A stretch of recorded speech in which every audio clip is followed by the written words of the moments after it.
Kathy was my boss when I served on the Chamber of Commerce, and I don't know how many years you served as president of the chamber. Only one as president. That's plenty. One as president. It seemed like a long time to me, but it went very well. And many of you know Kathy, of course, through her leadership of our library district, and we're so really honored to have her here today. Thank you, Kathy. Many of you may know Deirdre O'Connor, who comes to our campus, a really extraordinary leader and professional, and someone who's had a highly successful career devoted exclusively to the plight of indigent criminal defendants at the Public Defender Office in Los Angeles. Worthy, noble work, and if we didn't have that work, we'd be a different country, wouldn't we? Welcome. Welcome. And many of us in the South Bay, of course, know the work. We see the great work of Terry Hack, who leads this beautiful place called Terranea, right? And we're so happy you're here tonight, Terry. Terry has been a great supporter of the college in many ways to both, and also to my wife and I, when we asked for so much help for our college, but also really provides a first-rate, everyone I'm sure agrees, a first-rate resort and a place as well for PV families to go and South Bay families to go and enjoy. So welcome, Terry, to our campus. So the format of this evening is really pretty straightforward. We have one question that each of the presenters has taken time to deliver a reply on. We'll take some time there hearing their thoughts about leadership. Then we'll have time for questions that come out of the graduate course last year that we had in leadership. We'll bring some of those questions forward.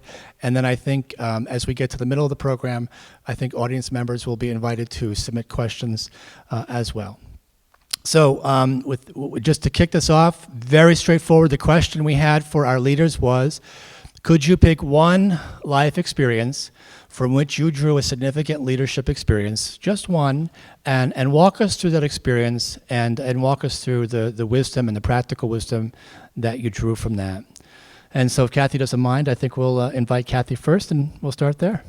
Okay, that's a tough question. When I first got the email from Dr. Brophy, I was, wow, what do you say? But what I realized in thinking about it is that I've spent a career really in leadership and management, and it hasn't all been in libraries. For those of you who don't know me, I spent the first couple of years of my postgraduate school life in the library world, and then took a detour for nearly 20 years into the manufacturing and mining industries. And what I thought I'd talk about was my very first leadership experience in a formal workplace setting, which was having left the library world and gone to Australia, of all places, to work on a team. How many people here have been involved with corporate computer systems, engineering systems, one or two? Okay, so I was on a team, this was back in the late 80s, and my initial assignment was to participate in the selection of a new enterprise resource planning system for the corporation. The corporation ran 3 aluminum smelters in Australia and New Zealand that had varying degrees of sophistication with technology ranging from entirely paper-based to a homegrown, very sophisticated system that one site was very, very proud of. And our job was to pick a software solution that would replace all of those systems across 3 different cultures. I was 26 years old, and I was, as I said, 2 years out of library school. Business background really at all. And we picked a software system, SAP, for those of you who know SAP. And the question was asked, who wants to lead, is anybody interested in stepping forward to lead the team that's going to design the system? And I don't know what possessed me, but I said, well, I wouldn't mind actually trying that. Not even realizing what it meant. And what it meant was leading a team of 35 people, roughly 35 people at different points of time, pulled from across these 3 aluminum smelters and our corporate office, and representing disciplines from maintenance planning and kind of the production manufacturing, the sales side of the business. We essentially were doing the information system that goes from taking a sales order through to manufacturing the product, acquiring all of the supplies and parts that go into manufacturing the product, and then accounting for all of that as it goes along the way into the general ledger and the accounting systems, and then shipping it to the customer and getting our money, hopefully. at the end of the day. And I had a team of 35 or 40 people, entirely men, and entirely older than me. Some of them maintenance guys who'd come off the shop floor, off the tools, as we say in Australia, who had a really deep understanding of the manufacturing process and the maintenance process, but no computer experience.